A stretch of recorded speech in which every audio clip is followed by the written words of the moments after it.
My name is Håvard Haarstad, and we've now come to this part of the Commoning Concepts seminar, where we talk about commoning the compact city. And this is, I'm going to talk about part of a paper that I have been writing with 3 colleagues. The paper is called Diversifying the Compact City. And what we're trying to do in this paper is to critique the way that compact cities are currently thought. And we use the concept of commoning as a way to think of compact cities in what we argue is a better way, basically. So that's what I'm going to be talking about. So the compact urbanism, the idea of building cities in a compact way, is now I would say a very, very important, but also hegemonic idea in policy debates in much of the research literature. The idea of it is, of course, to cope with urbanization and sustainability issues, resource scarcity, by building cities close together and using existing built-up land, existing infrastructure to expand cities, rather than letting cities kind of sprawl out across the landscape, which is a very environmentally unsound, economically unsound thing to do. So urban planners across the world, I would say, are now kind of are working to try to stop urban sprawl and thinking about how to build cities in a compact way instead. And that we're not against that idea itself, but perhaps the way that it's practiced and the way that it's thought. And our critique of this is that compact cities are to too much of an extent thought as a particular physical urban form. It's thought of as something very physical, something material. You can kind of measure it in how many people live within a square mile, for example, or how many people are connected to public transportation infrastructure. While in reality, we would say that compact urbanism has a lot of social, political, ethical, environmental impacts that are, at least in much of the debate, quite overlooked.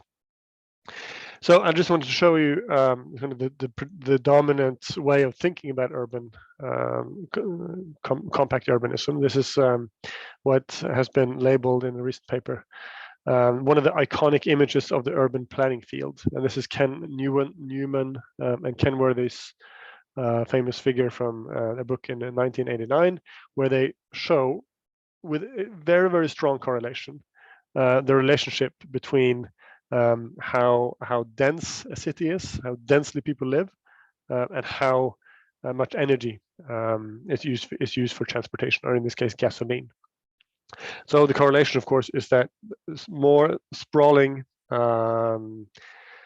cities use a lot more energy for gasoline. So this is one of these factors where we've shown quite directly and quite clearly the environmental climatic impacts of building cities in a sprawling way. But we would say that sprawl, urban sprawl, compact urbanism also has some overlooked consequences that to us means that we should start thinking about compact urbanism in a different way. And some of these problems involve gentrification, rising housing prices, and you get these segregated cities where you have areas which are highly densified with new building blocks, etc., where only part of the population, of course, the wealthiest part of the population can afford to live. One example of this kind of sort of densification projects, I would say, is Barcode in Oslo. Which is right downtown. It's highly celebrated architectural project with office space and some living spaces, where kind of this idea of living compactly is quite central to this kind of this kind of project. But to us, it's kind of one of the examples of where compact urbanism has gone wrong. And we're asking ourselves, are there other ways of living compactly?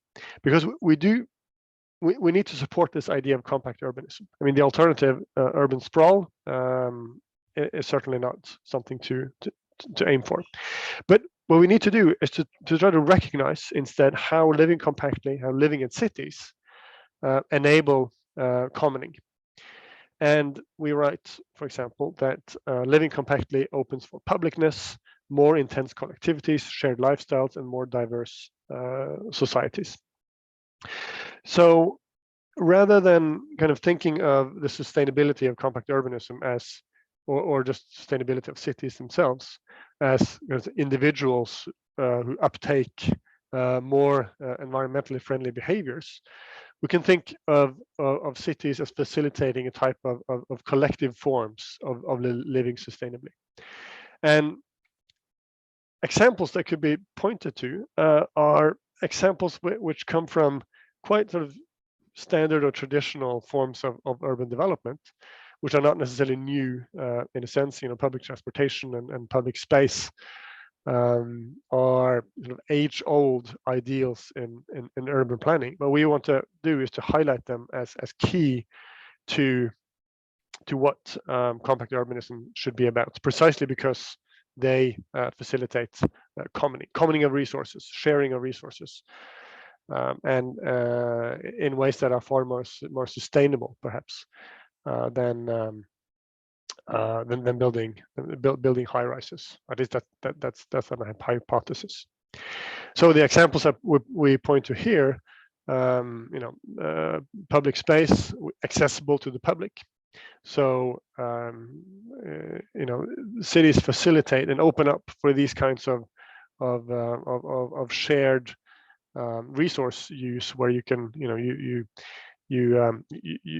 share space with others, and it's not just about how many sort of square meters you access. You're also sharing a certain form of life with others, being with others, which is important in social and political and ethical ways for many reasons.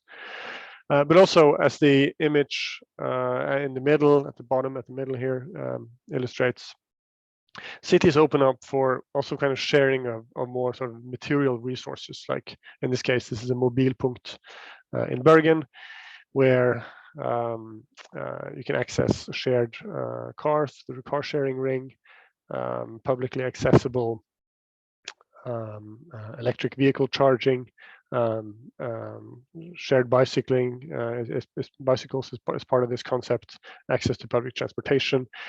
So these are ideals that should, to a much greater degree, be brought into the debate on compact urbanism.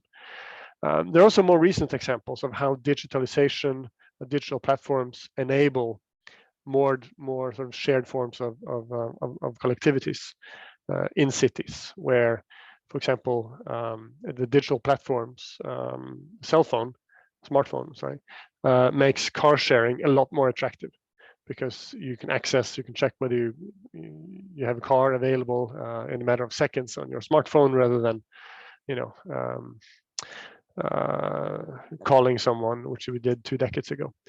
So we could also mention Uber and Airbnb, for example, as other ways of digitally enhanced ways of sharing resources. So although those two last examples may have some other problems and may not be the perfect examples of shared collectivities precisely.